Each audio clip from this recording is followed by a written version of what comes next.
అదే ఓ జనసేన పార్టీకి సంబంధించినటువంటి అధికార ప్రతినిధి కానీ లేదా తెలుగుదేశం పార్టీకి సంబంధించిన నాయకుడు కానీ ఇదే మాటలు మాట్లాడితే మీరందరూ వెంటనే వచ్చేసి రౌండ్ టేబుల్ మీటింగ్ పెట్టి తిట్టకుండా తిట్టి నానా యాగి చేస్తారా చేయరా? మరి ఇప్పుడు ఎందుకు మీరు సైలెంట్గా ఉన్నారు?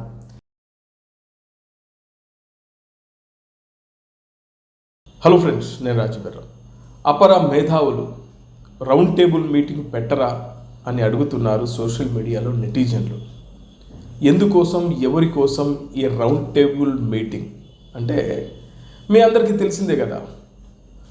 తెలంగాణలో కొంతమంది సిండికేట్ అయినటువంటి జర్నలిస్టులు ఎక్కడ ఏది జరిగినా ఆ వెంటనే ఓ రౌండ్ టేబుల్ మీటింగ్ పెట్టి, ప్రెస్ క్లబ్లో అది కూడా ఓ రౌండ్ టేబుల్ మీటింగ్ పెట్టి తెలంగాణ సెంటిమెంట్ని మరొకసారి రంగరించే ప్రయత్నం ఈ మధ్యకాలంలో చేస్తూ ఉన్నారు.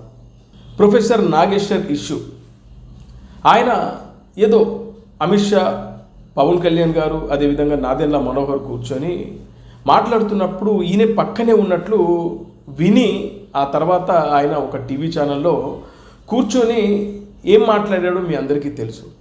ఆ తర్వాత అది పెద్ద ఇష్యూ అయిపోయింది. ఇక ప్రొఫెసర్ నాగేశ్వర్ని ఎక్కడ అరెస్ట్ చేస్తారనే భయంతో ముందే కొంతమంది సోకాల్డ్, నేను చెప్పిన అపర మేధావులందరూ కలిసి వాళ్ళ యూట్యూబ్ ఛానల్లో పవన్ కళ్యాణ్ను, అదేవిధంగా చంద్రబాబు నాయుడు గారిని తిట్టడం మొదలుపెట్టారు. ఇక ఆ తర్వాత వీళ్ళందరూ కలిసి రౌండ్ టేబుల్ మీటింగ్ పెట్టి ఇప్పటికిప్పుడు తెలంగాణ సమాజానికి ఏదో ద్రోహం జరిగినట్టు, తెలంగాణ సమాజానికి నష్టం వాటిల్లినట్టు రౌండ్ టేబుల్ మీటింగ్ పెట్టి తిట్టే కార్యక్రమాలు మొదలుపెట్టారనే విషయం మనందరికీ తెలిసిందే. ఈ మధ్యకాలంలో ఇడుపు కాగితం అనే ఒక సినిమాకి సంబంధించినటువంటి ఆ ఇష్యూ కూడా మనం చూసాం. వాడెవడో తలతిక్క విధవ ఇడుపు కాగితం సినిమాకి సంబంధించినటువంటి పోస్టర్ని ఉద్దేశించి ఈ సినిమా ఆంధ్రాలో డబ్బింగ్ చేస్తారా, సబ్ టైటిల్స్ వేస్తారా అని చెప్పి వాడు మాట్లాడిన తర్వాత మళ్ళీ ఇదే సెంటిమెంట్ను రంగరించారు.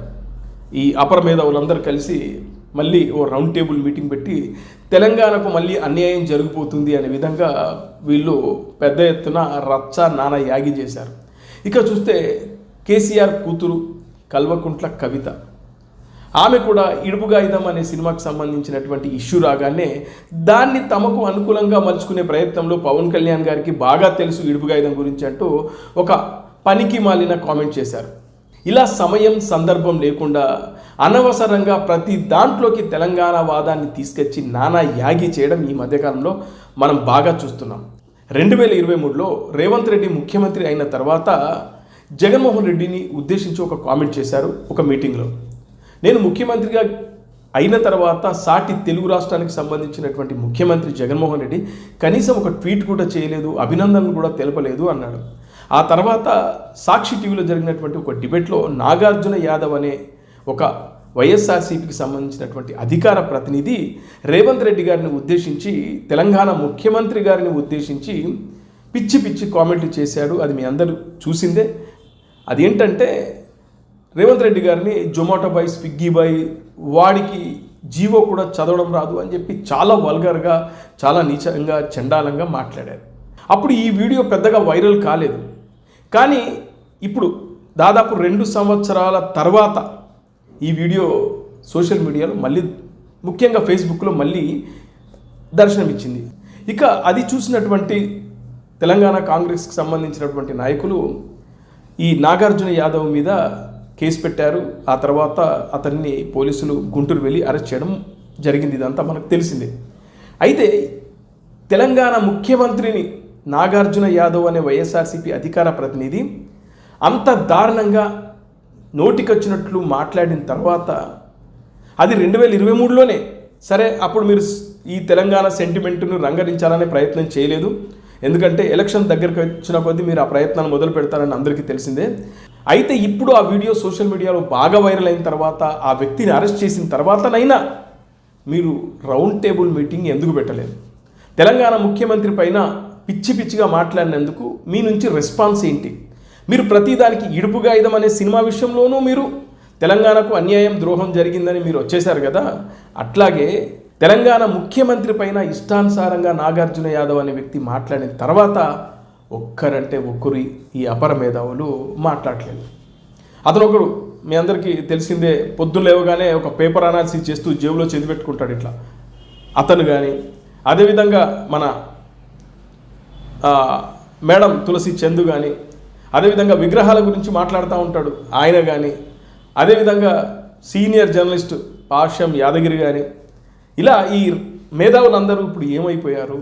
ఇప్పుడు మీకు గుర్తుకు రావట్లేదా తెలంగాణ సెంటిమెంటు? తెలంగాణ ముఖ్యమంత్రి పైన నీచంగా మాట్లాడినా కూడా మీలో ఒక్కరు కూడా స్పందించరా? అదే ఓ జనసేన పార్టీకి సంబంధించినటువంటి అధికార ప్రతినిధి కానీ, లేదా తెలుగుదేశం పార్టీకి సంబంధించిన నాయకుడు కానీ ఇదే మాటలు మాట్లాడితే మీరందరూ వెంటనే వచ్చేసి రౌండ్ టేబుల్ మీటింగ్ పెట్టి తిట్టకుండా తిట్టి నానా యాగి చేస్తారా, చేయరా? మరి ఇప్పుడు ఎందుకు మీరు సైలెంట్గా ఉన్నారు? రేవంత్ రెడ్డి తెలంగాణ పౌరుడు కాదా? తెలంగాణకు సంబంధించినటువంటి రాష్ట్రానికి ముఖ్యమంత్రి కాదా? మరి ఆయన విషయంలో మీరు ఎందుకు సైలెంట్గా ఉన్నారు? ఇప్పుడు ఇదే క్వశ్చన్ చాలామంది అడుగుతూ ఉన్నారు. సోషల్ మీడియా ఓపెన్ చేస్తే చాలు ఆ వీడియో కింద ఏమైపోయారు మా అపర మేధావులు, రౌండ్ టేబుల్ మీటింగ్ ఎక్కడ, ఎందుకు సైలెంట్ అయిపోయారు అంటే ఇక్కడ క్లియర్గా మనకు అర్థమయ్యేది ఏంటంటే, ఈ రౌండ్ టేబుల్ మీటింగ్ పెట్టి ఎవరైతే ఆ సోకాల్డ్ సిండికేట్ యూట్యూబర్స్ ఉన్నారో, అదేవిధంగా జర్నలిస్టులు ఉన్నారో, అపర మేధావులు ఉన్నారో, వీళ్ళందరూ క్లియర్గా ఒక ఎజెండాను పట్టుకొని వేలాడుతున్నారు. వాళ్ళకి ఇప్పుడు రేవంత్ రెడ్డి అనే వ్యక్తి తెలంగాణ పౌరుడు అనేది గుర్తుకు రాదు, తెలంగాణ ముఖ్యమంత్రి అని గుర్తుకు రాదు. నేను ఇందాక చెప్పినట్లు ఇదే తెలుగుదేశమో జనసేన పార్టీకి సంబంధించిన వ్యక్తులో కనుక పెట్టి ఉంటే ఆ కవితతో పాటు అందరు ముందుకు వచ్చేవాళ్ళు. ఏమైపోయారు కవిత? ఇప్పుడు ఎందుకు సైలెంట్గా ఉన్నారు? అంటే రేవంత్ రెడ్డి గారి పైన అంతా నీచంగా మాట్లాడినప్పుడు మీరు అంటారు కదా, మా తెలంగాణ మీద ఈగ వాళ్ళని మేము ఊరుకోమని చెప్పి. మరి ఏమయ్యారు? తెలంగాణ ముఖ్యమంత్రిని పట్టుకొని నీచంగా మాట్లాడిన నాగార్జున యాదవ్ కానీ వైఎస్ఆర్సీపీని మీరు ఎందుకు కడిగి పారేయడం లేదు? అవే మాటలు ఇప్పుడు ఎందుకు వైఎస్ఆర్సీపీ గురించి మాట్లాడరా? రౌండ్ టేబుల్ మీటింగ్ పెట్టరా అంటే ముమ్మాటికి పెట్టరు. ఎందుకంటే ఇది వాళ్ళ ఎజెండా కిందికి రాదు. ఎందుకంటే అక్కడ జగన్మోహన్ రెడ్డి గారు వీళ్ళకు అత్యంత ప్రీతికరమైనటువంటి నాయకుడు కాబట్టి, జగన్మోహన్ రెడ్డి అంటే వీళ్ళకు విపరీతమైనటువంటి వీరాభిమానం కాబట్టి వైఎస్ఆర్సీపీ మీద ఎలాంటి కామెంట్లు చేయరనేది సోషల్ మీడియాలో పెద్ద ఎత్తున్నటువంటి వస్తున్న కామెంట్స్. మరి దీనికైనా సమాధానం చెప్తారా? పెట్టండి.